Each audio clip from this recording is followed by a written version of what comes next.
Hello and welcome to this week's episode of Talking Skritt, a Guild Wars 2 podcast brought to you by Gamebreaker Nation. I'm your host, Jonathan, better known as Deo around Yak's Bend.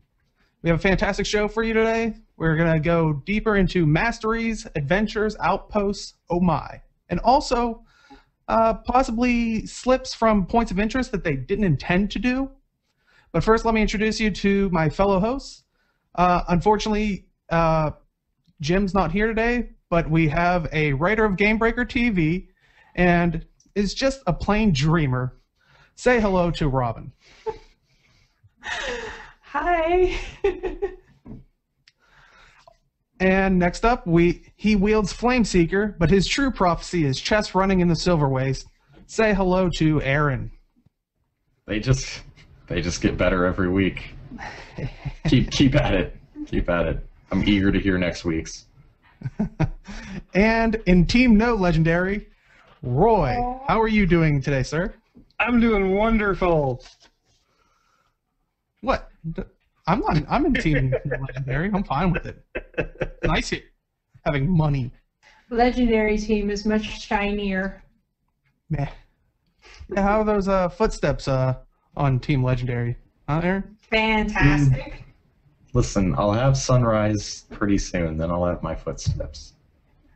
But let's kind of get into the expansion news. Over this week, they've given us 2 articles and then points of interest. They gave us some more information. Sort of.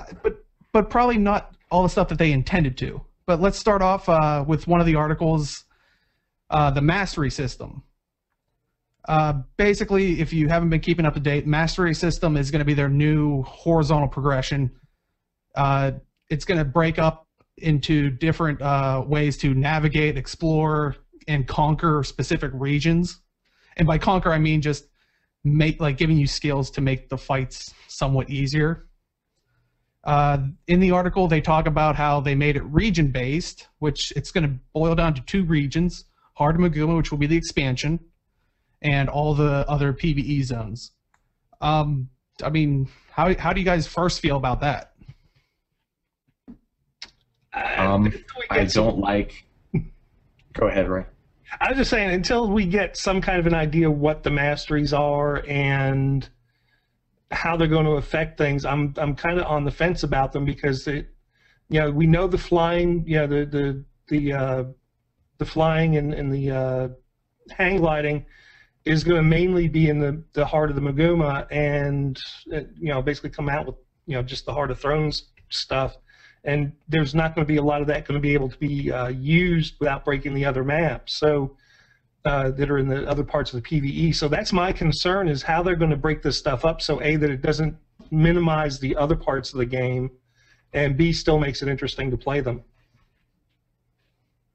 Yeah. Well, go ahead.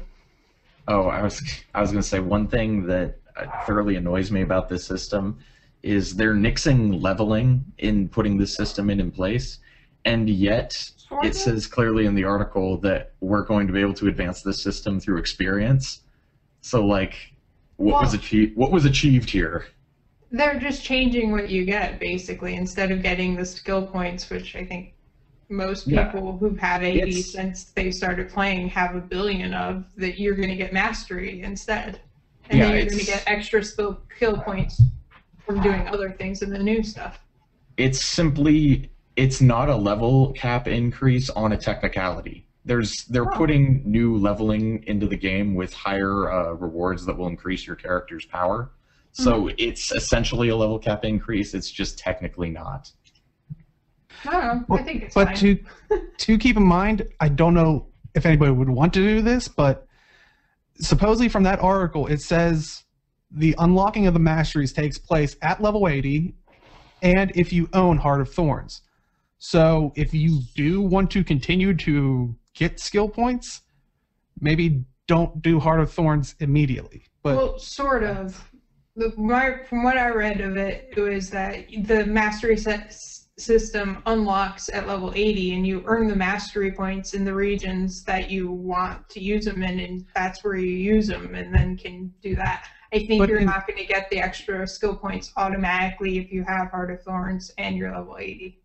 Well, no. In the article, it says it will unlock on release if you are 80 and own Heart of Thorns. So these are not features for people that aren't planning to buy the expansion.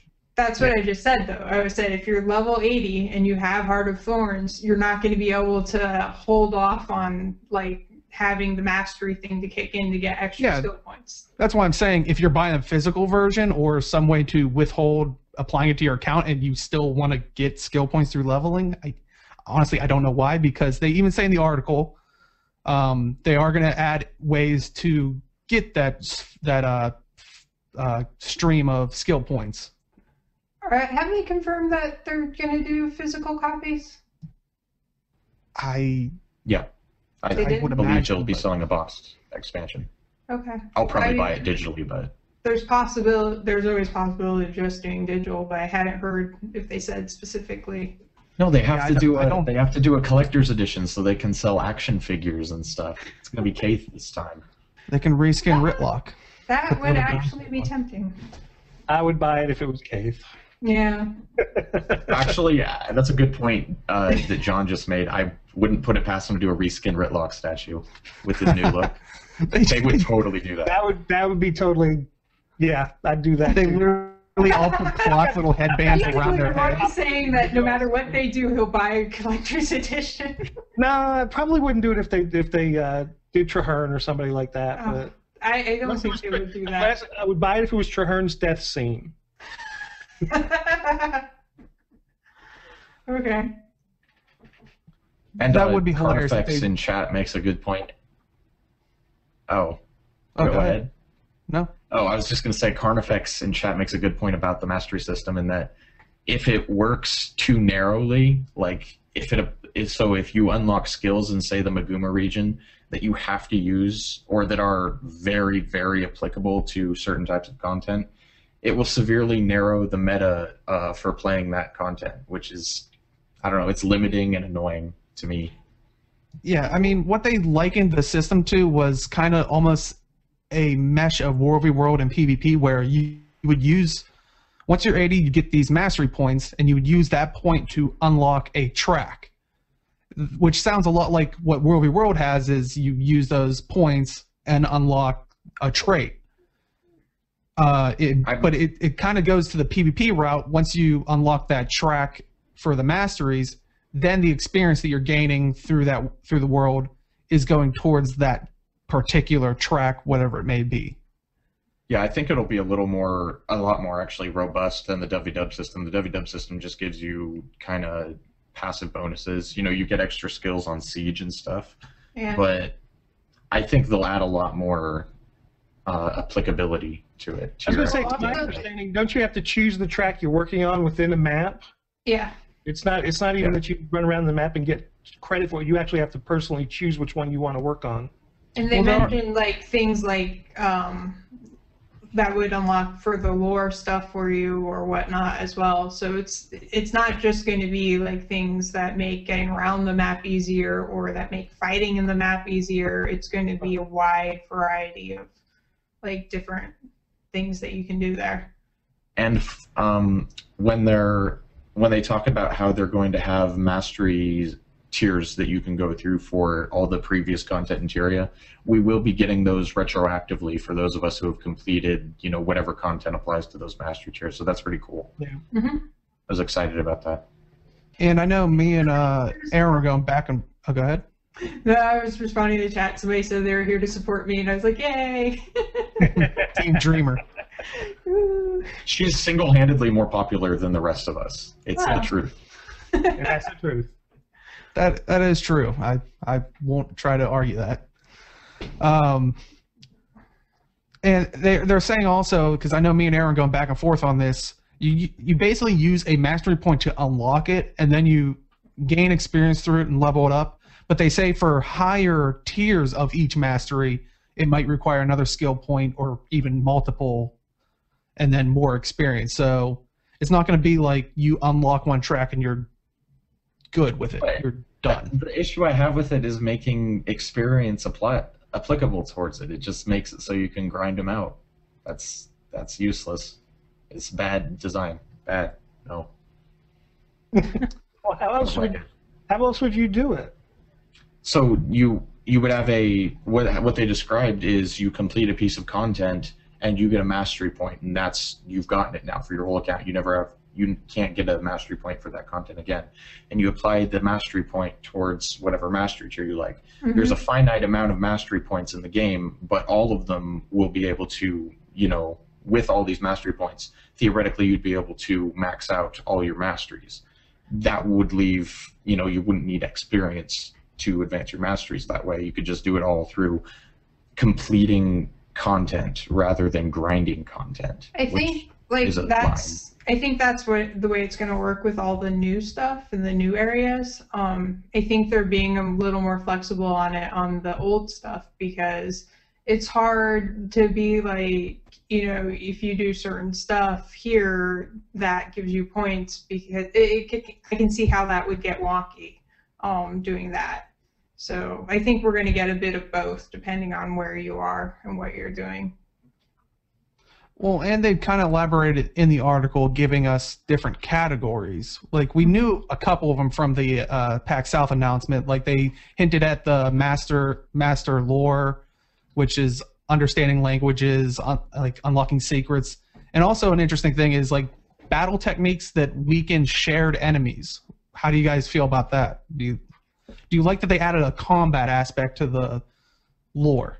I have rather mixed feelings about that. Yeah, it sort of goes back to what Carnifex said earlier about it narrowing the applicable meta. It's like, yeah, you could do it without, maybe, but it's going to funnel the versatility people are able to apply to these new regions, and I don't like that.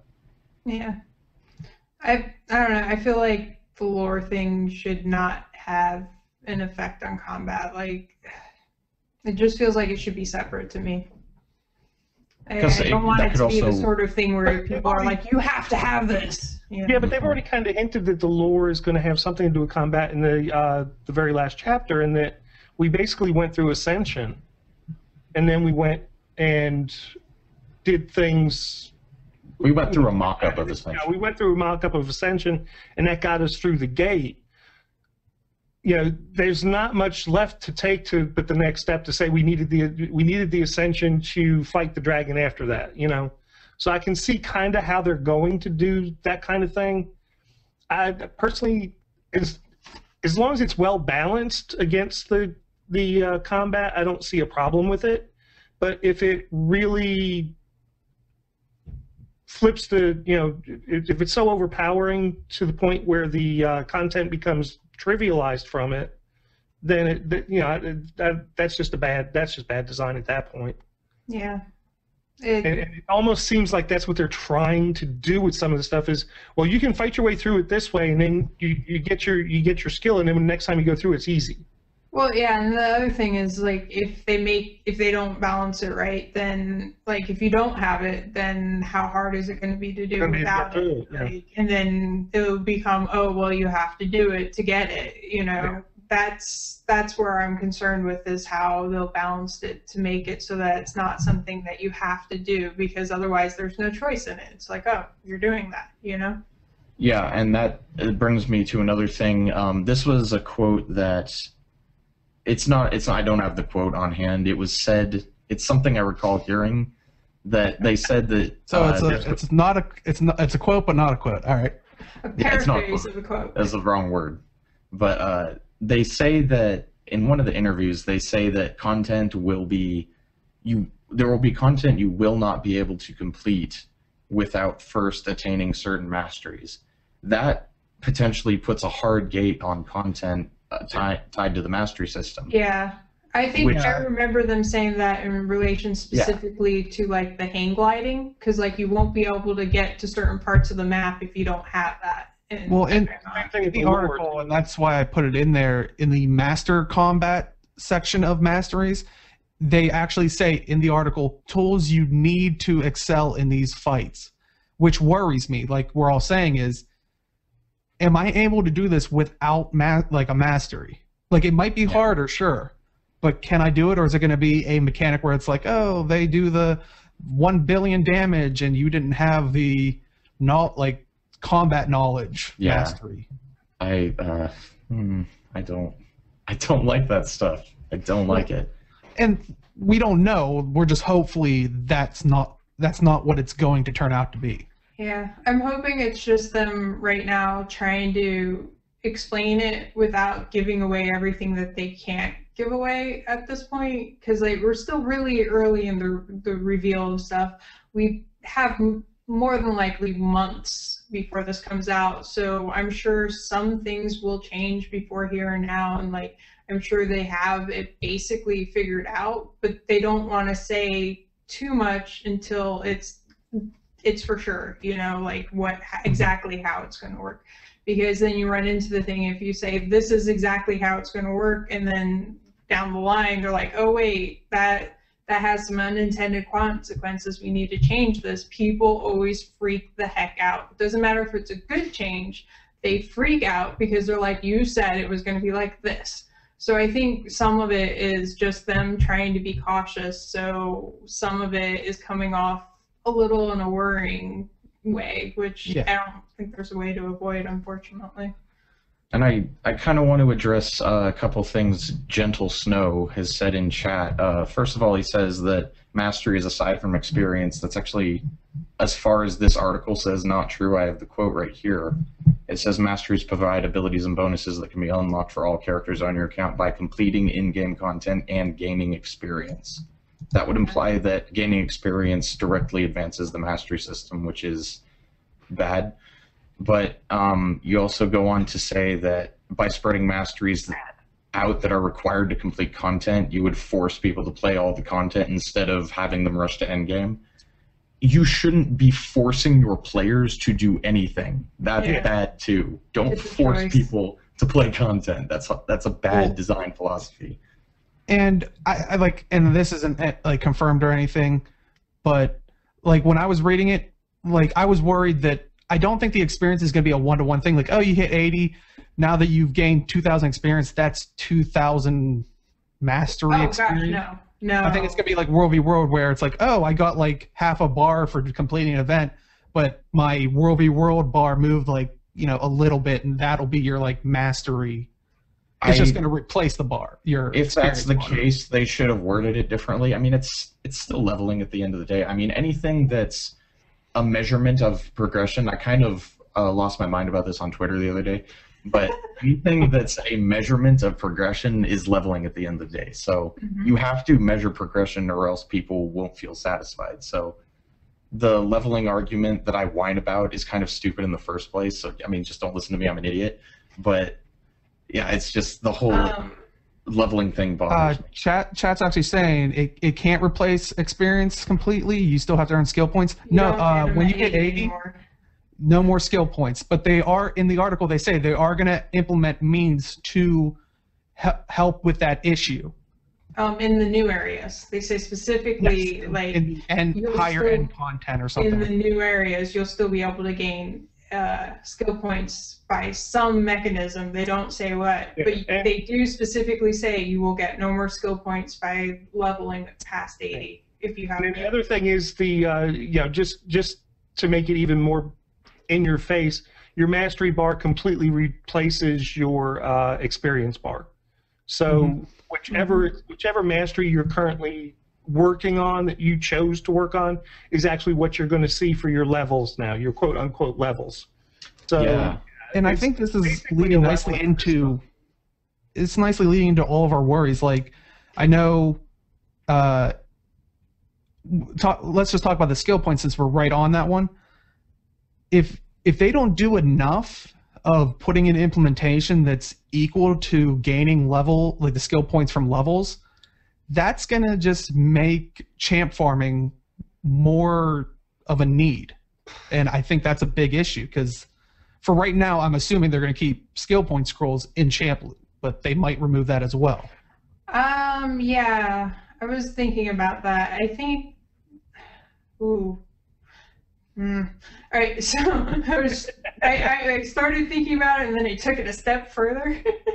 So my initial thought was that if they're doing that, like, yes, that would absolutely make farming that content like much more important for people if that's how you get it. So then I was thinking, well, maybe they'll just take it out and they'll have you get skill points the other one. And then my further thought that made me go, ooh, is the fact that I have hundreds of these things sitting in my bank waiting for where I want to use them on different characters, because you can buy various things with skill points.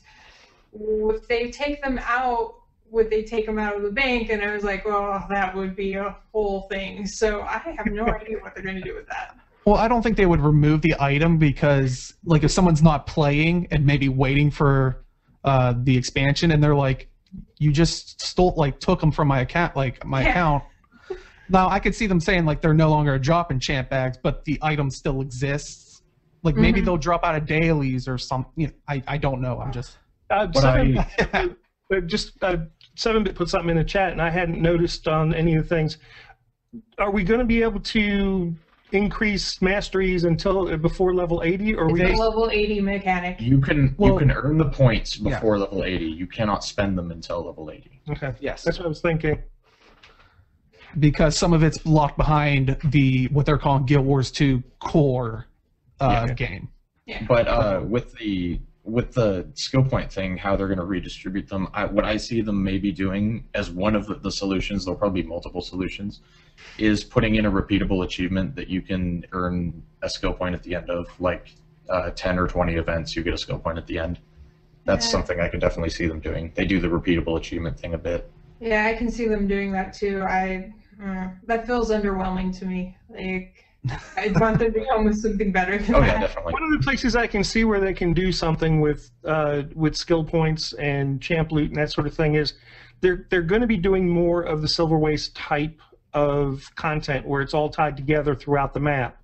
So, that would be a great place to do some of that replacement, for people that want to collect their skill points, they want their champ bags, that sort of thing.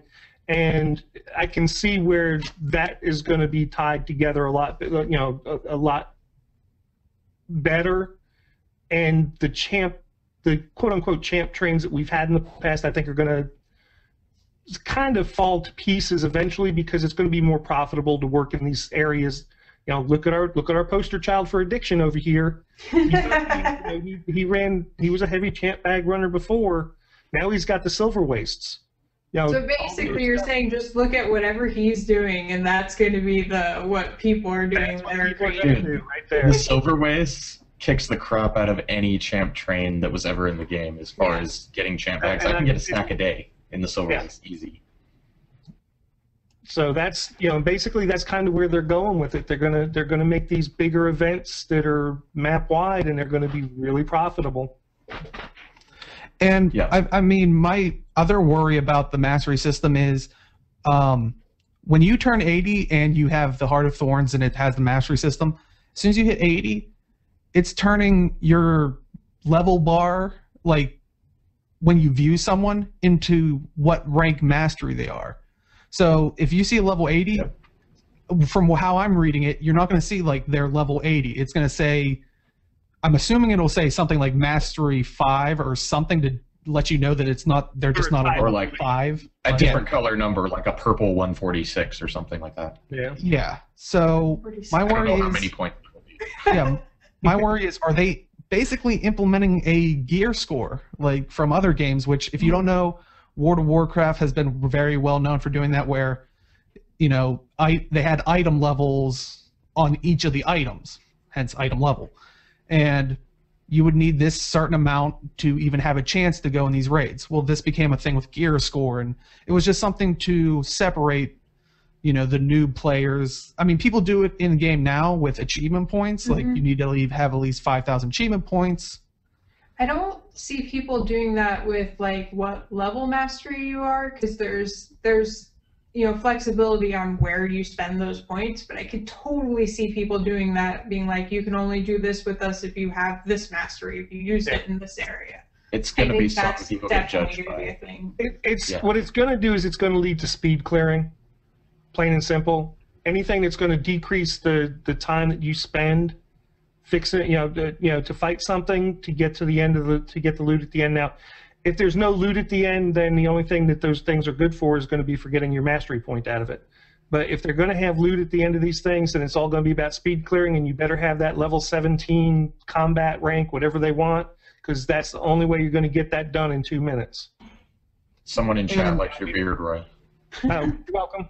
And I think chat answered its own question, but about mastery, like, does it show each of the different masteries? It shows an overall number, and I think it's kind of like when you go into World v. World, it says you have 220 points to spend, but it doesn't tell you like what they're in. So in that situation, it would show your level 220 master. Like, I mean, and that's I think that's where people are going to get confused too on this whole thing, because as far as the way I see this happening is, you'll open your mastery with one, with 1 point. You'll spend two. Let's just say for my thing, you'll spend 2 points to get your next one.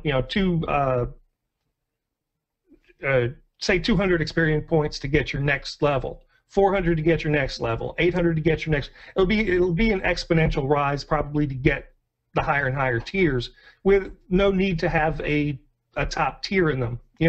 So it becomes a huge, however they balance it, it's going to be a large grind relative to what everybody's thinking it's going to be. You're not going to put 1 point, you're not going to get level 10 with 10 points, is basically the thing. yeah.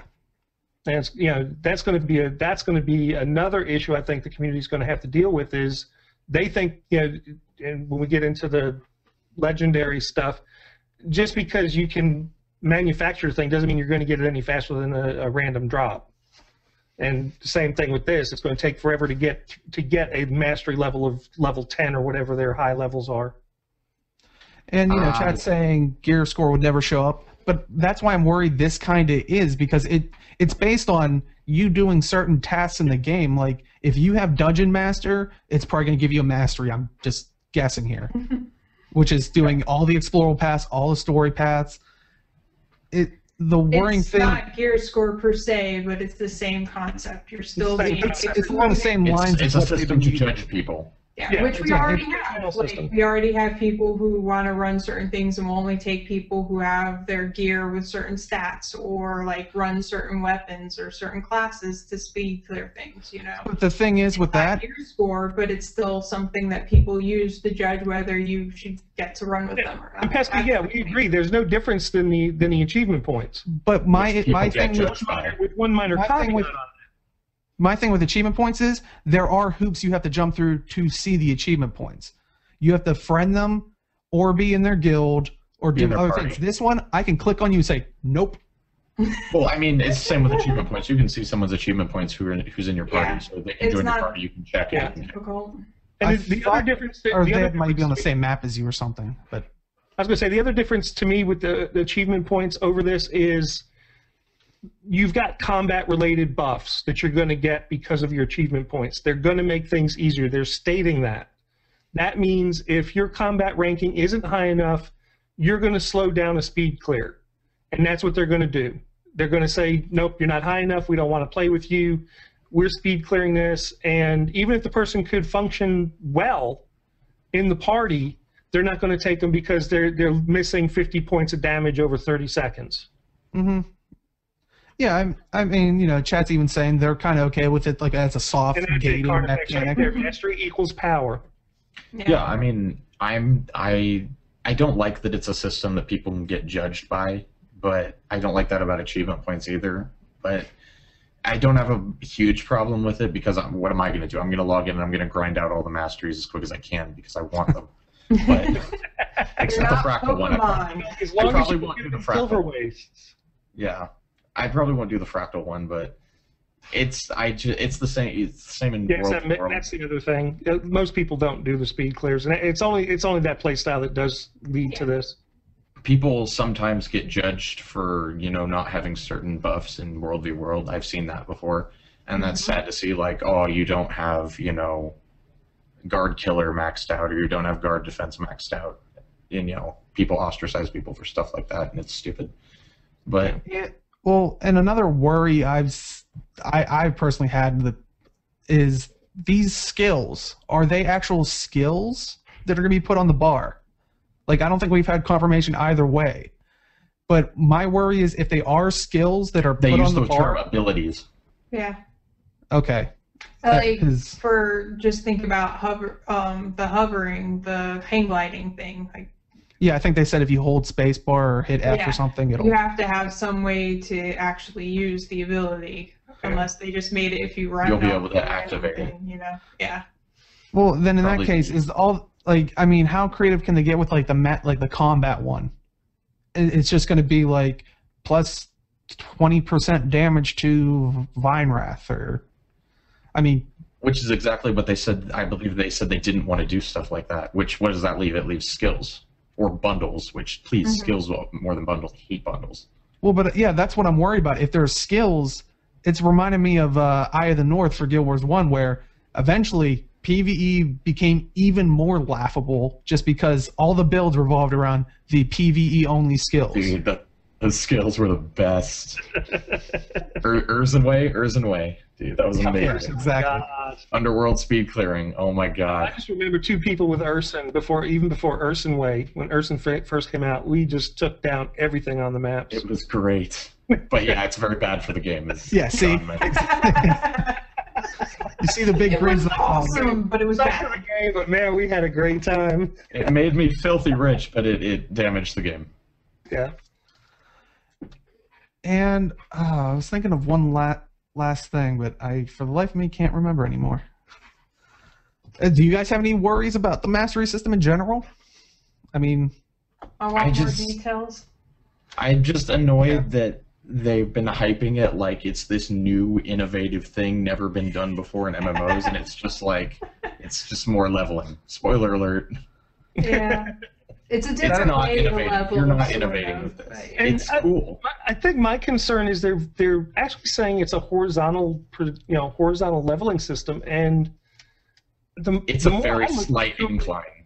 It really does. It is more of a vertical than horizontal. It's got verticality to it. Let's put it that way. It's a very slight slant. It's not as discernible as get 10 more levels, but it's get 10 more levels. I think the reason they're saying it's horizontal versus vertical is just from the perspective that getting the mastery doesn't like increase your stats automatically or make you hit things harder or whatever. Like there are different ways that it does things. So I think that's mainly why they're saying it's horizontal more than vertical. But which is why it's not straight up. It's more of an inclined plane. Yes. Yeah. It's a little ramp. But you will be better with the best these example of an inclined plane is a screw, right? So. But I mean, yeah, it reminded me, Aaron, how you were saying, at this point, what's the point of leveling up to 80? Why? Let's do away with it, the 80 levels. So I've been saying that since the beginning of the game. And just make it masteries. That goes back. Because it's the same thing. It goes back to what I said before. Progression, as long as it's being measured, you're leveling. So what does it matter what type of system we're using? Why not have 5 systems? Why just have 2? It's just leveling. So it's just measuring progression. That's all. And at this point, they can't take the levels out. Like they'd have to change a lot of things. So. Yeah, I mean, they should. To me, they should never put it in. I know they put it in to kind of interleave people over from other MMOs where it was a required thing, but they could have kept it at level 20. Mm-hmm. Honestly, from the first game and never had to look back. Now think about this though, John. If they took the level 1 through 80 out and we just had masteries, what are those now? They're levels. Whatever the max amount of mastery. But that's what I'm saying is we're basically having levels on levels. We're having 2 systems. Why not just say, hey, you can pick up your weapons and have all your weapons, whatever, but here are these points to specialize in? I just feel like we're having 2 systems here, and it's... And that's what I'm saying. When you boil all these systems you have in all these different games down to what they actually are, it's just measurement of progression. Players need to measure their progression as they go through a game, and that's what leveling is. No, and this is one of those want-need things. Players want to measure their progression. They don't need to. A lot of them do need to, or they won't play. Yeah, I was going to say, a lot of people, if they don't have that feeling that they are getting better and they are getting stronger, they won't keep going because they're like, what's the point? Yeah. It's psychological, but... It's like strapping a carrot to somebody's head and dangling it out in front of them so they'll go forward.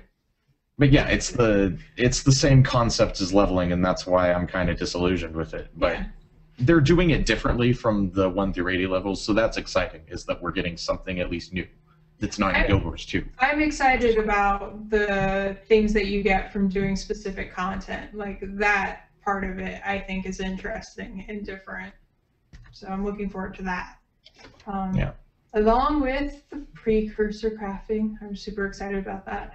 So I was gonna say I'm not. It'll be all right. It'll be I'll probably do that because I have got no interest in playing the RNG to get the other stuff. To get your precursors right now. It's overwaste. Get that money. But yeah, I gave up on legendaries months ago because I wasn't going to play the RNG for it. Dude, I hope I hate all the new legendaries so that you don't have to frickin' get one. if I like one, I'm gonna have to get it.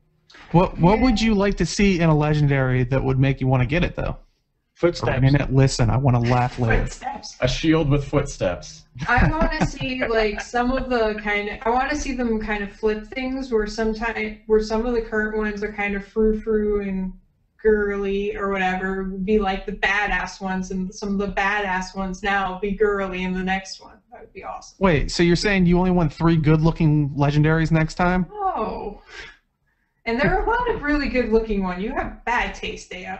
No, because Dreamer's ridiculous. Dreamer is not ridiculous. It's awesome. The Moot is ridiculous. I will fight you. Dreamer. So you just want 3 cool-looking ones. Put them up. Dude, Dreamer is a novelty. I will say that. Dreamer is a novelty. It's a novelty that Robin enjoys. And I know Tavix and Pat, the Moot is a novelty as well. I don't want it, but I enjoy the quip. So, I'm not going to go get it, but that's the craziest one to me is... Quip isn't even a novelty, it's just garbage. If you bought Quip, just stop playing Guild Wars 2. And chat's, saying Moot for the win. I'm just going to say, I've told people in our guild, every time I pick up greens and stuff, my Norn says better than Moot. I'm just saying. It's the game telling me that. Jeez. But I mean, I think we talked about this last week, but Arlie, I'd like to get your opinion on Robin. Either way. Yeah. Everyone calls her Arlie, guys. Just get with the program. And I was even doing that in my head. Don't say Arlie. Don't say Arlie. How do you want to see them handle the precursor thing? Do you want them to be bind when equipped type of deal? Like, can they trade them, or is this going to be repeatable if people want to, or?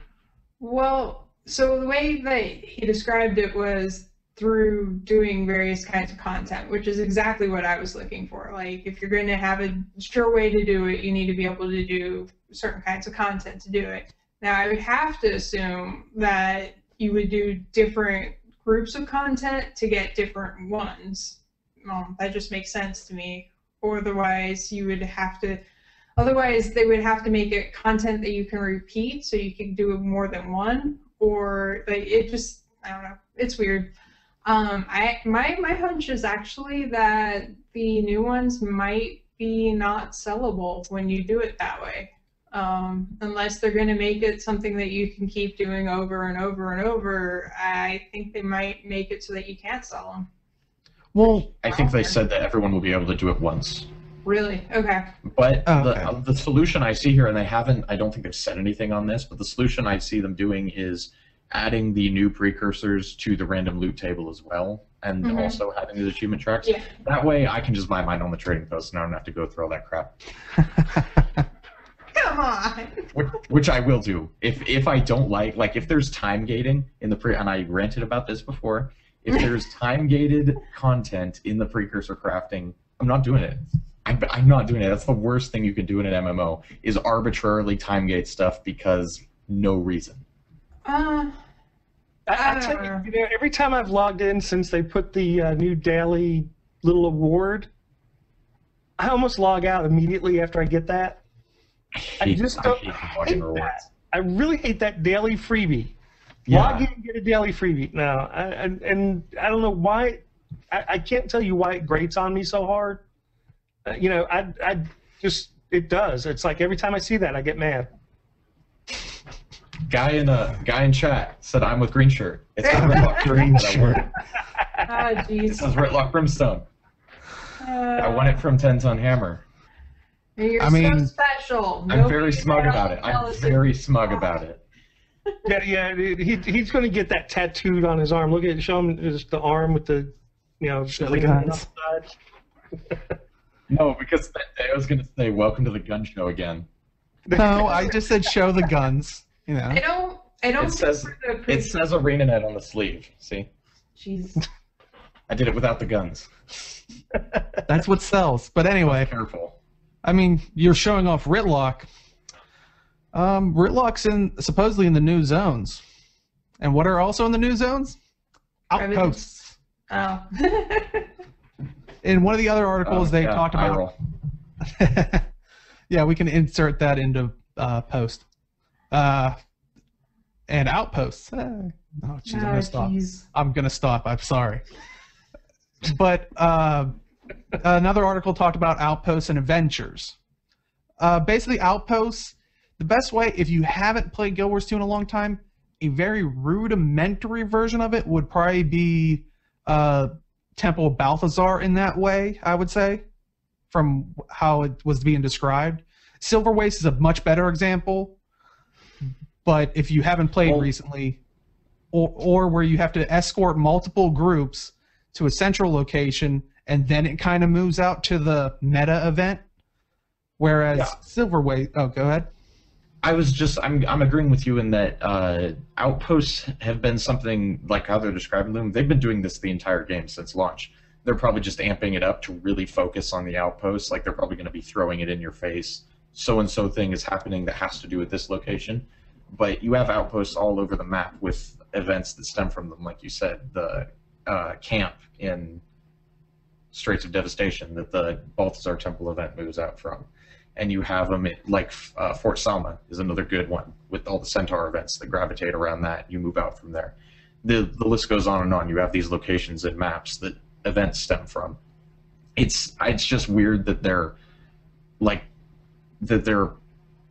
explaining this as such a new, innovative idea. It's the same issue I have with the Masters. It's like, this isn't an innovation. This is just, you're just rehashing things you've already done. Well, but they're going full force on it. Yeah, I was going to say they're taking a concept they've basically been kind of testing out and expanding on it. Yeah, I don't know. It's not news to me. That's all I'm saying. Like, they put a blog post about it. I'm like, this is not news. Yeah, the other thing I do like about the Outpost is that they're splitting it by day-night cycle. In other words, daytime you're fixing stuff, nighttime it's getting destroyed. Yeah. This is really important for a lot of people because there are actually day-night weapons. There are nighttime. There are weapons in the game that do different things at night than they do at day, and nobody's ever really had a chance to play with those because they just do damage. Yeah, it's mostly just been a non-thing. It's there, but it doesn't. Yeah, it's there, but where would I need it? Why am I getting like flashbacks of Lord of the Rings? Like, it's like they're working hard during the day. All of a sudden, their blade starts glowing. Hurry up, everybody! And they all like pile back in. Just a quick note on the subject of Eternity. Unless I can control, like, they get the sunrise skin in the day and the twilight skin at night. Unless I can control which skin I do, I'd never make that weapon. That is a waste of money. There. Eternity rant over. Wow. Okay. That's just kind of random. Okay. It was loosely tied to the day-night thing. I was like, it popped in my head. I was like, I have to get this off my chest. Moving on. To be fair, that was a much better transition than mine. I mean, talk about legendaries, and that would have led right into it. But I mean, yeah, how do you guys feel about the Outpost? Like, it just does feel. I agree a little bit with Aaron. It just feels like they are ramping it up, Though I really think the one thing they haven't talked about is the AI that's going to be involved. We'll talk a little bit later, but we saw on the stream a little bit of the AI, and I think that's where the interesting stuff's going to be. I really am hoping that there's going to be some interesting changes on the AI. Things doing stuff that makes sense.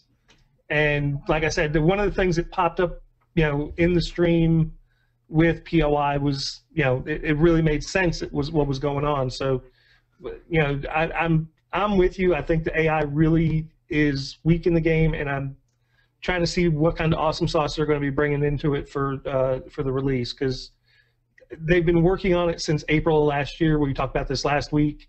The people that have the contract with ArenaNet on this are actually consulting with ArenaNet. So ArenaNet comes up with a problem and goes to them, and they say, "How do you think we should fix it? What do you think would be a reasonable way to do this?" And they give them the math, they give them the ideas, and then they reincorporate it into their programming. So it should be pretty good.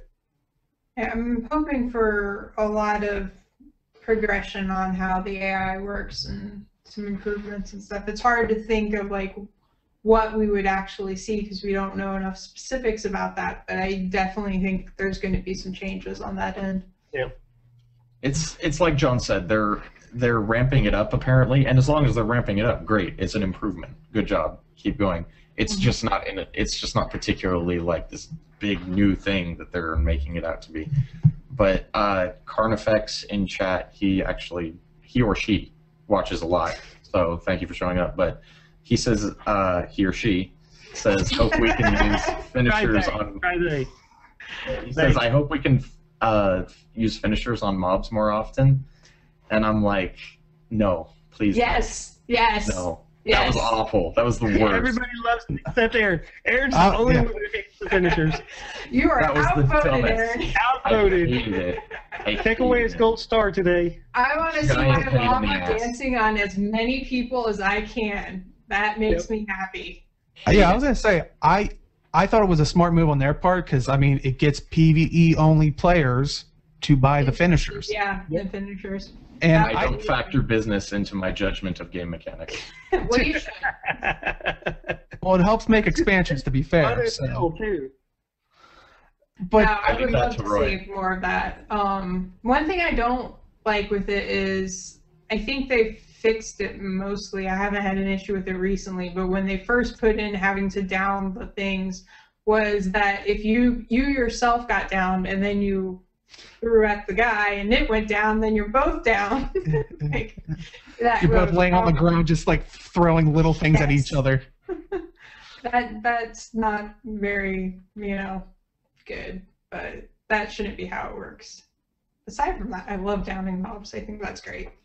Now, I don't want it to be too like heavy-handed, like, oh, this field of 50 people, down them all. It's like, all the llamas everywhere. But maybe like if they, for example, if I took like the fractal, like when you're all chars, like they have the healer there. Maybe you have to literally spike the healer, otherwise it might come back up and kind of shift mechanics.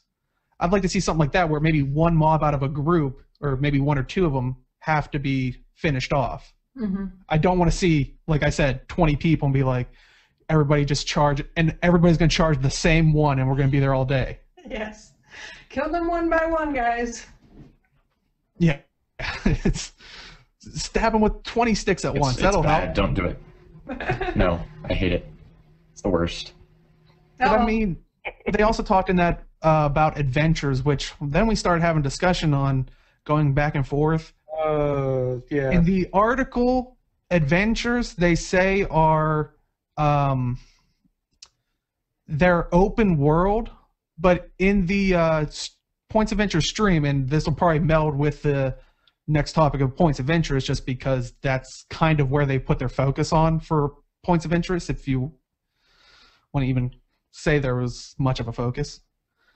Yeah. Oh, it's points of uninterest. Points of absolute, harsh. Utter disinterest. That's That episode should have been called. the I'm adventures. gonna get so much hate this episode. I'm just negative Nancy this episode. No one likes Send it. all of your complaints to Aaron. He just wants to get back to Silver Waste. He wants to go. He's itching to go back to Silver Waste. Get all that sand. Oh, I opened so much sand right before the show. But like the adventures, they say in the article that it's very much a open world thing. But in the stream, they also said that it was instance based, and they all like agreed to it. So we're wondering if it's going to be a case of some are and some aren't. But also during the stream, you can actually see there's another player character that runs up who has like the normal text name of a random player that's like what tealish color, like a blue teal. Mm-hmm. And then he starts the adventure, and it turns into a red name. I'm wondering if this if for some people that have played WoW, where if they remember Ice Crown, where it kind of instanced people, and sometimes you could even see people fighting nothing. I wonder if it's going to be one of those situations, if they're going to have instancing on that kind of level. I mean, what do you guys feel about that? I've got mixed feelings on it because, first off, the points of interest were extremely explicit in saying that it was single. It was coming across as a single instance for a single player. They likened it to picking up your ores and stuff that, when you're harvesting. So your harvesting nodes are there for everybody, but you only get to kind of play at it. So I'm thinking if they're gonna instance it, the content will be yours to play.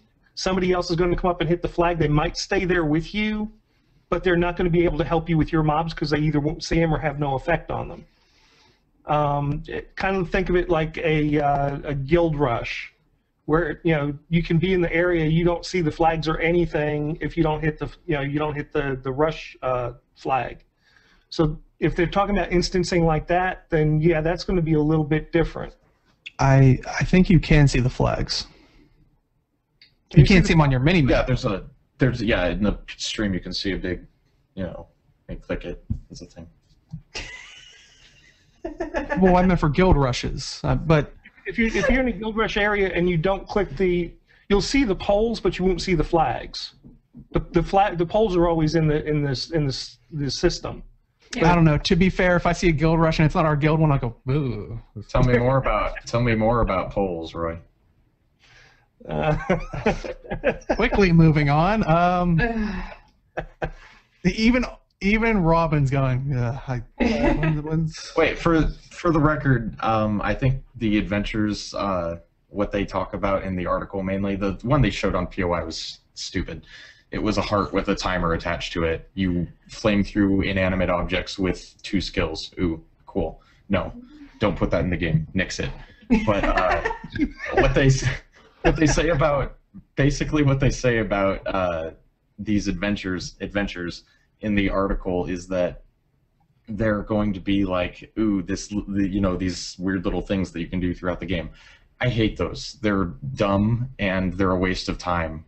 And I'm not interested. Yeah, I think I was down on the game last week. They don't sound adventurous at all. They sound dumb. Well, but that one they showed off was very much an intro one. If you watch the stream again, they even say this one's like a very like smash and grab. Like it's a very basic one, and it's at the very start of the zone. Now, I would argue it is level 80 content. Shouldn't they kind of just push them out and say swim, or should they leave people? I kind of agree with that. They kind of moved away from doing that kind of stuff, though. Yeah. Like New player experience. Yeah. Am I right? Chat's figured you out. Aaron. They say you hate everything that's not silver waste farming. Dude, I don't know, man. The news this week has not impressed me. Let's just leave it there. I want to see where they take adventures, like how much variety there is and what you can do, and I feel like there's a lot of potential that they could go with it. So. Yeah, and the thing is, people forget we had this in Guild Wars 1.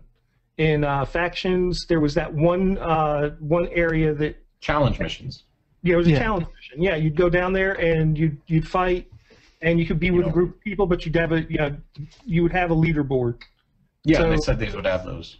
Yeah, and so this is nothing new to the game. Again, it's a little bit of a difference, but it's stuff they've done in the past with this game. And yeah, and like you're saying, there's going to be leaderboards, and chat just brought it up. It is going to be a way, once again, which, I'm fine with that if that's how you want to play it. I enjoyed it. It's very similar to what you guys are saying, Guild Wars 1. Like, it does seem like a lot of the overarching themes is... I'm sorry, I just realized we just got a note. Our director had been gone for a while. He just apologized and said, sorry I laughed. Studio magic. I'm watching the call. He's been doing, whatever this whole time. It's been quite amusing. But to talk about Guild Wars 2 again... Back to Guild Wars. Can we do a quick plug of Game Breaker Nation? It's like herding cats. Oh, yep. Geez. This is it. But I love them. But I mean, just to end on adventures, if they're going to be and if you read the blog post, it kind of hints that they're just all going to be little mini game things. If they're just going to be all little dinky mini games, I don't care. I don't want to do them. And if you tie them to the mastery system and I have to do them to advance that, then I'm going to hate my time in this expansion. Yeah. Well, some of them are what they said, or what you're calling dinky little mini games. Some, in the article, I think they said it could be doing a jumping puzzle fast or doing certain things. I'd rather kill myself. Yeah, I would watch while you did it. I'd probably jumping puzzles. Yeah, definitely hurting Skritt. Yep. But let's move on because, like I said, Adventures kind of very much leads into the points of interest stream that they had this past Friday. They were, they said definitely tune in. They showed a little bit of the beginning zone, which the sub-region is dry steppe mesas, and the new zone is verdant brink. It's like how do you guys feel about the POI stream? The stream itself, I kind of felt bad for the people doing it. I don't know if they're tied down the way that they have been in the past with it. I think they were. Yeah. It's obvious that they wanted to show us stuff, and I think the fact that they kind of set themselves way off on the side and let the game speak for itself. I think really they didn't want to be saying much and wanted us to see and figure out what was going on in the background. A lot of stuff I've seen in the background of that I was amazed at, and we get into AI stuff. Right here, where you're watching, you see these helicopters come flaming out of the sky. The mobs are actually putting the fires out. That was totally amazing to me as far as an AI concerned. It's a little thing, but if they're looking at stuff that small, as far as the AI is concerned, that means they've got bigger and better things coming for the AI. And that is really exciting to me as far as something I noticed right away. Yeah, as far as the last POI was concerned, like I said before, it was meh. I'll just leave it there because I've already been so negative this whole podcast. But just go for it. No, I think I don't want to be negative about it because I feel like the two guys they had on there, they did a lot of work on this map and they were excited to share. And I feel like whoever was in charge of what they could and couldn't talk about limited them severely in what they could show of the work they did on this map. Look at the mini game or the adventure they were forced to show us. It was not awful. It was just.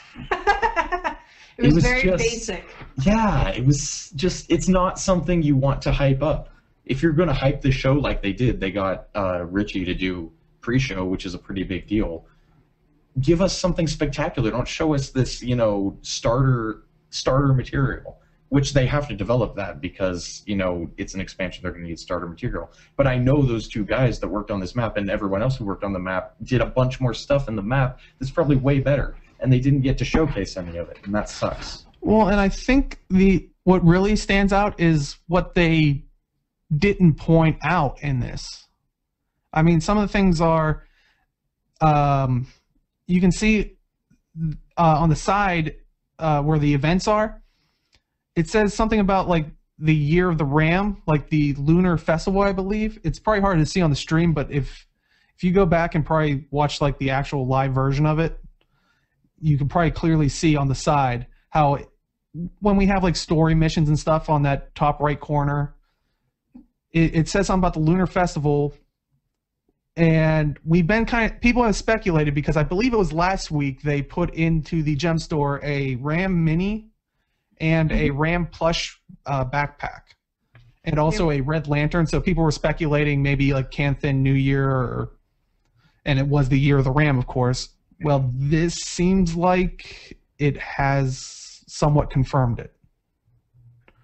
I mean, what do you guys think? Do you think this is very likely that we're going to get the, I guess they're calling it Lunar Festival now? No, why not? I mean, it'd be awesome if they redecorated for it. That'd be sweet. Yeah, I just don't know how they would tie it in. I mean, that's the only question I have, is if we can't talk about Cantha in the game. Just Dragon Bash. That's what this is. So Dragon Bash is all right. How are we going to? Fantastic. How are they going to put it in the game? I mean, that's how do they justify it lore-wise? Because we're not going Marjorie. to Cantha. That's not happening. So Marjorie's Canthan. There you go. Tie in. Who knew? Well, I mean, we know that there are some Cantha residents, or some Cantha descent. So no, they can totally put it in. They have they could put it in living in through VR. it. Kind of, the dragon thing I understood. The Dragon Bash I understood. That was more making fun of the dragons we have. This is a little bit closer to the Canthan theme, and like I said, if they're going to do that, they have to admit that Cantha exists. Well, no, they admit Cantha exists. Yeah, we're just not doing anything with it. Yeah, we're just not going there. Yeah. Supposedly, I don't know. Yeah, so if we're not going there, why bring it back? I mean, we do have a quote, from Troy's interview with Colin. He said it's definitely a place that he's heard of, so it exists. So I mean, there are Roy, stories of such a place. Exactly. So we have it on good authority that it does exist. Okay. We see it. Who knows? Another little thing that you can kind of see. I don't know if it will show up in the video. It's a new Defiance bar. And for anybody that doesn't know, Defiance was added to basically stop 5-man Guardian groups in dungeons. Because people were crowd controlling everything. So basically, if you run dungeons or a lot of the bigger bosses, they'll have, I probably described the symbol, but isn't it like almost like a eagle or something? Or A she-eagle? I was going to say a shield, and then it's a she-eagle, yeah. Sheagle? Yeah. Schmeagle? Wait a minute. It's kind of a shield. That's what I think of it as. I think it's a sheagle. It is. Put that as the new... That's called now. ArenaNet, people wanted to know what Ranger Pets are. Sheagle. Guys, get on Twitter, #Sheagle. I'll start. No one do it. #green shirt back. Oh. But no, the new Defiance bar, it kind of shows almost, it has like the original symbol and then like almost a health bar next to it. What do you guys think? Is this maybe just a mechanic of one of the bosses, or is this a new thing that is going to be for all, like maybe all throughout Tyria? And I kind of like the idea of it. I mean, it's a little bit clearer when it's coming off, rather than sit there trying to figure out how many hits you got left on it, and if I can time it, to do whatever. That little number. Yeah. Yeah. I mean, it'll be on a bar. It'll be a lot easier. I think it's a change that will apply to everything that has it. Certainly hope so. Yeah, I mean, again, I'm no game developer, so I don't know, but I imagine it wouldn't be too hard to apply to, like, retroactively to other champions and stuff. Mm-hmm. I would actually say that I would think that if you're making a change to how Defiance showed, it would be easier just to change it for everything as opposed to trying to write the code so that it only changes for some things. Like, that seems like that would be more complicated. If they would just get rid of Defiance altogether and come up with a better mechanic. I don't think they're going to ever see happen. Guardian short bows, yeah. No, longbow. I still don't get what your guys' beef is with Axe for Guardian. Why would you? Because I want a ranged weapon. Accomplish, yeah. But it's applicable. It's applicable. No. So is a bow. Short No, bow. it's not. A bow is not applicable to Guardian. It has nothing to do with guarding. Wait, I Your just chat's answer on, but I was going to say I can't see a heavy using a bow. Then the warrior has one, so I was like, well, forget that. well, speaking of warrior, if you can see on that video, you gotta look pretty closely. But for its That one first wasn't bad. skill, yeah, above its first 5 skills, that's its F1 skill. What we know now, if you look closely, you can see a secondary skill behind that, and it also says F2 on it.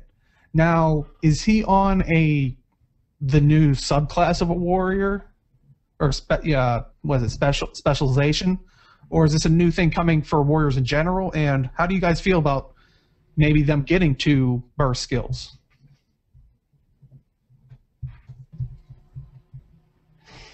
I don't play warrior. Yeah. I don't play. Sounds OP, but hey, if they, it's all balance. I don't mind having skill. Yeah, I don't play mine either. Like, I actually didn't notice that in the video until John pointed it out to me, that there's a second burst skill behind the idea, I think, is that, I don't know how it's going to work, but what I think would actually be kind of interesting would be your adrenaline fills up the first bar. If you don't use it, then you start filling up your second bar. See, I would think that what it is you have the regular F skill, and then when you switch into your specialization, you get the second one instead. Oh, that could be too, yeah.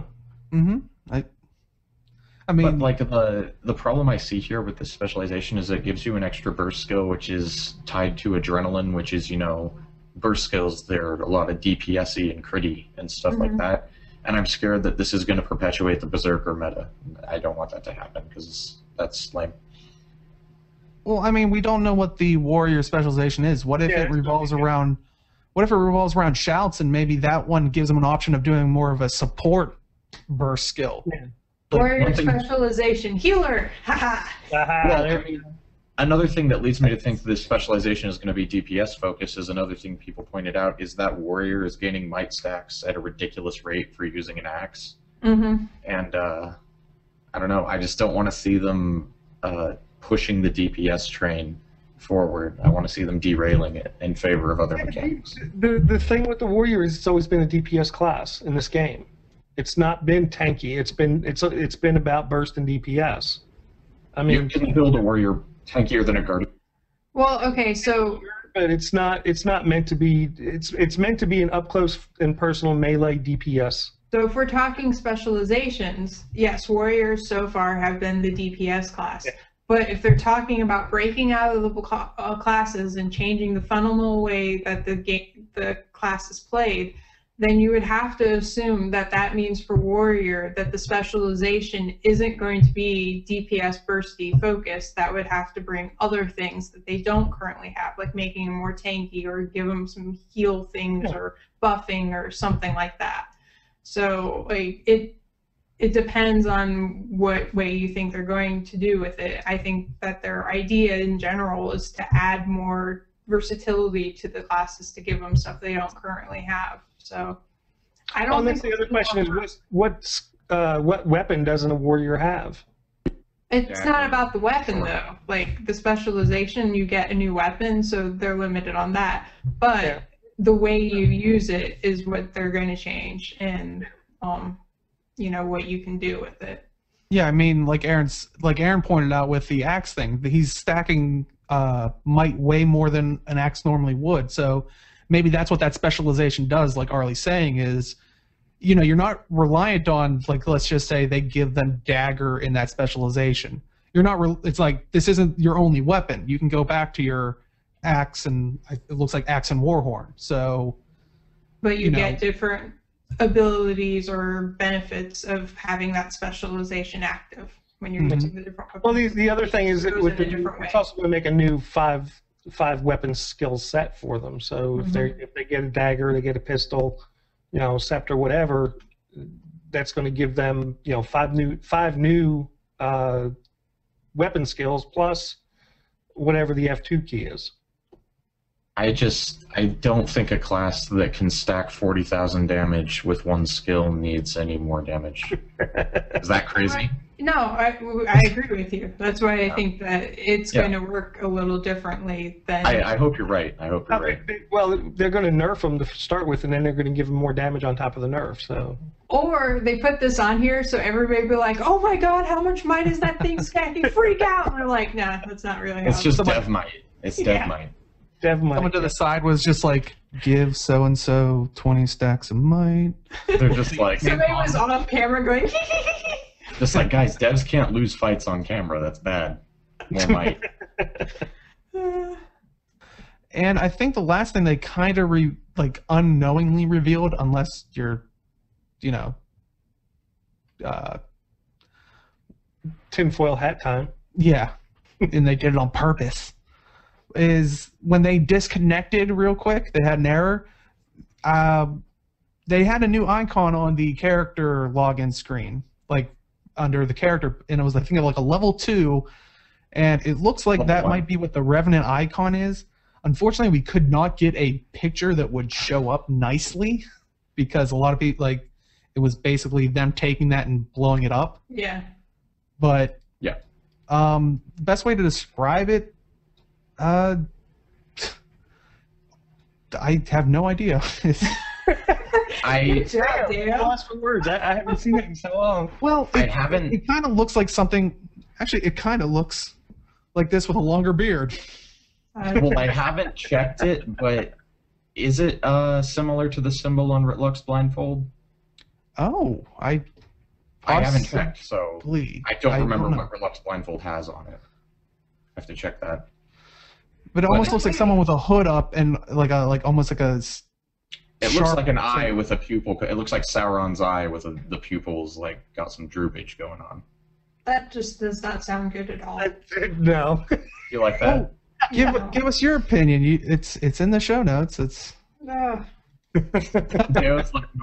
just thinking about what Aaron said, and that's all I can think of at the moment. Yeah. What? Droopage? No. Yeah, I think it's the Revenant symbol, though, definitely.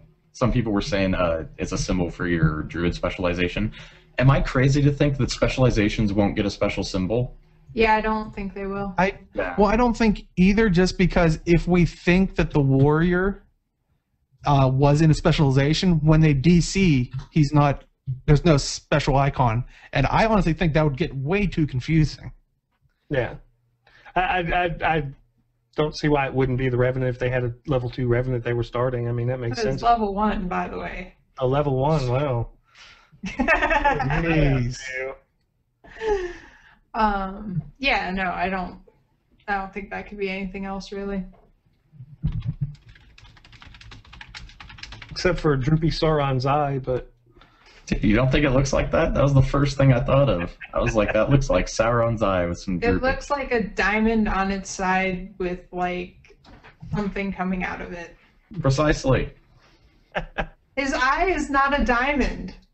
Okay, it's like actually, I think while we were waiting, that it just while we were talking to DC. So if people did get a chance to see it, I mean, but and after the show, I will tell you why I'm giggling on the inside over this whole discussion.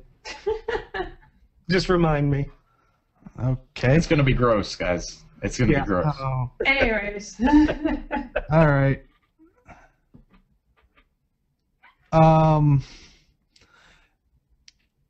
I mean, what do you guys want to see? A lot of people agree that they're withholding information until PAX East, of course. Mm-hmm. What do you guys want them to announce at PAX East, or? Oh, jeez. All the things. Oh, okay. Something that's not boring. Do you want them to come out and say, we just want to let you know we are not World of Warcraft or Rift? Well, my thing is this. They've been working on this for almost 2 years, a year and a half. This is something that's almost in the can. Is this all they got? No, gosh. And I mean, I'm not saying just this. I mean, what they've announced so far, even the stuff that they've announced, I'm still at that point where, is this it? Really? This is an expansion? Really? Yeah, I mean, yeah, I am. I'm just not. You were one of those people who was hoping an expansion would mean everything under the sun, weren't you? No, actually, I didn't expect an expansion. That's my first problem. I was one of the people. I just never saw they would have an expansion because I personally don't think they need it. Yeah. You know, all this stuff that so far they've put in, they could have put out under the seasons. Plain and simple. I want them to announce that adventures are not going to be pointless fodder.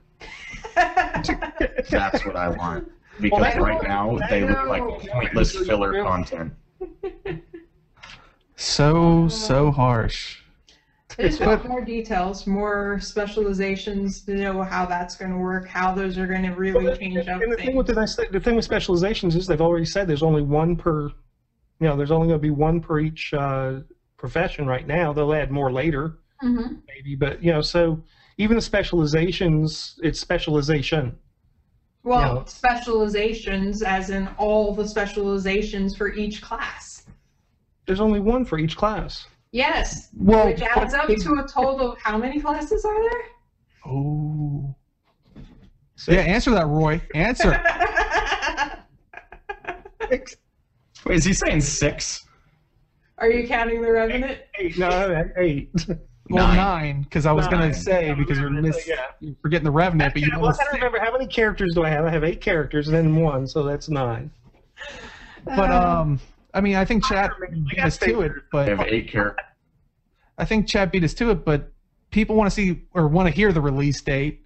What do you guys think the release date's going to be? I say July at the absolute earliest, probably August, September. Yeah, August 25th.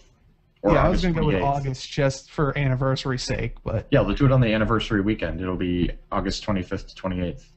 Yeah, I mean that's pretty much. If they do it before then, they could do it before then because, like I said, this stuff is already in the can or it's pretty close to it. So, it's just how far they want to take how far they want to ride the train out. They're also going to want to coincide the release with PAX, so late August 20s to August 30s. yeah, I hope they don't coincide it with PAX. I will be pretty pissed off. That's not cool. You can't do that. Did you just say? Did you just say Pewdie pissed? No, I said I'll be pretty pissed. Oh, pretty. Okay, I thought you said Pewdie pissed off. I was like, I don't even know what that means. yeah, chat. That would have been Guild Wars 2's anniversary when it released. Would be like August 25th for 28th, Head yeah. Start. 25th was Head Start. April- 28th April was or May Official was Launch. Guild Head Wars. Start is the only one that counts. Yeah. No, Robin's right. Head Well, we know Start's the that. only. We just need to put that as our header up there. Robin is right, and just move on. Indeed. I understand these things. Well, I mean, unfortunately, we don't have any Twitter questions. But if you would like to send us some for next show, Hashtag hash- Sheagle. no, hashtag talking Skritt. And then you could put a hashtag Sheagle if you want. But hashtag talking Skritt is how we're going to see it. So definitely send it to that on Twitter. And also, if you're watching the VOD, ask questions in the comments. We'll try to pull them and bring them to the show. One thing I was wanted to kind of throw out there that I saw in the POI during that fight on top of the hill. One of the Sylvari people that were helping you actually said, "My mind is my own," and that was really kind of interesting because that's one of the threads I want to see them talk about, or at least show how my character is going to maintain himself. Well, that's what they said for going back to the Outposts. They were saying that what are they called? The Pale Reavers, I think, were the Pale group. Reavers. are a group of Elite Sylvari. That, yeah, and that definitely makes sense to me, and I like that they're trying to convince humans and Char and Norn and Asuran, apologies, that they are not corrupted. So yeah, they're basically over there going, my mind's my own. I actually love that little ambient dialogue. I mean, how you? It sounds like Roy definitely enjoys it. I mean, I tend to watch that because it kind of gives you insight into what's going on, and it's a lot of times it's hard to see it on these videos. I just happened to see that one. I was like, oh, that's cool. It's either a constant fight by the Sylvari to maintain their separation from the dragon, or there's something new in that discussion where they have to that exclamation was kind of interesting to me because of either it's a sheer force of will or there's something else going on. And 7-Bit wants to know if any of us are going to show up for the 10-year anniversary of Guild Wars 1. I will probably have full intention to if people keep reminding me. Yeah, somebody reminds me. But because honestly, I think I tried it for, what was it? Wayfarer's Reverie. Yeah. Last year to get the Ritlux tonic, Legionnaire tonic. Yeah. And I was like, oh, I'm going to go. I'm going to log in. I totally missed it. I didn't even know it happened. Yeah. We do log in from time to time, though, bring people through who haven't played through it. There's a couple people in our guild who want to. I'd like to know if they were going to do anything for the 10th anniversary. And if it that'd be awesome. If it would tie into Guild Wars 2. I mean, I'd be there just for that. Yeah. But we were a couple of weeks ago playing Guild Wars 1, I know that. Right before I think we were doing guild missions, we were actually helping a fellow guildie get to Lion's Arch because they bought the game and they actually were like, I want to see Lion's Arch before all of that happened. And then we got there and it was decked out for Cantha New Year, so we couldn't show them all of I was like, wait till you see the lion statues you can see underwater. They all had Cantha heads on. Yeah, we walk in and we're like, wait till you see this. It usually doesn't look like this. Yeah, you'll have to wait a couple of months. See, the thing is, I know they put it on automatic, automation. So I don't know if they're going to be putting anything else together with it. But if they do, that'd be kind of awesome, just for a stop in, do 5 or 6 hours, and get out. That would be awesome. Yeah, I'd love to see them put some new stuff in. Yes, my dog is going crazy back there. Well, because it's letting you know that we're running out of time, unfortunately. Eventually, someday, when there's a lull in news, we'll get to what we truly think about lore and where it's going to go. So, I'd like to thank everybody for turning out today. If you're watching the VOD, definitely subscribe. We're actually getting close to 100 subs. Are you going to be our 100th sub? So, and you can always catch us at twitch.tv/GBNation every Saturday, 1 p.m. Pacific time and 4 p.m. Eastern. And Aaron, where can they find you on the internet? I'm on Twitter at Guild Wars Monk. I rant about Guild Wars 2 on there. I've been doing it more lately. I was like, I'm plugging my Twitter and I'm not tweeting, so I tweet now. That's a thing. So it's not boring to follow me on Twitter. It might be. It probably still is. And I write at Guildmag, so go to guildmag.com and read all the good stuff there. We've been putting out a ton of articles. And the next issue of Guildmag will be coming out soon. It's going to be cool. So go there. And Roy, where can they find you on the internet?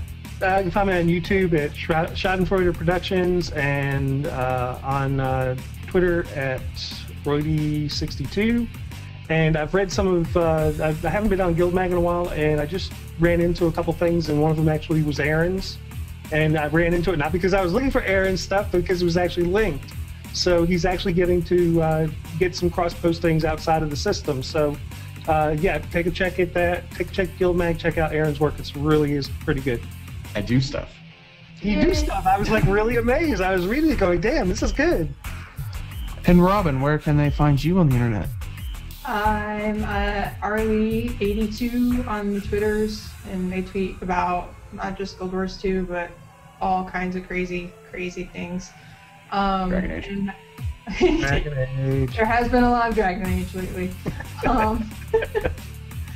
I also write for GameBreaker.tv, so I'm there too.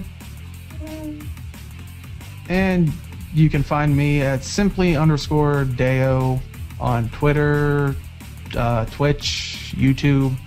Now, and luckily now that GameBreaker Nation has switched to TeamSpeak 3, my mumble issues are no longer a problem for OBS. So I'll be able to hopefully stream with fellow guildies and stuff, and I kind of hinted at it, but you can find us all here at GameBreakerNation.com. We're not just a Guild Wars 2 guild. We have League of Legends, Minecraft community, World of Warcraft, both Horde and Alliance, Final Fantasy XIV, Elder Scrolls Online. I mean, that's going by to play. You might want to, find a good group. We got it. So definitely head on over. If Mumble was a hurdle for you and everybody else has TeamSpeak 3, that hurdle was removed. So you have no excuse. Head on over. Sign up at GameBreakerNation.com. Join every guild that you want to under the sun. And as always, we will see you in the game.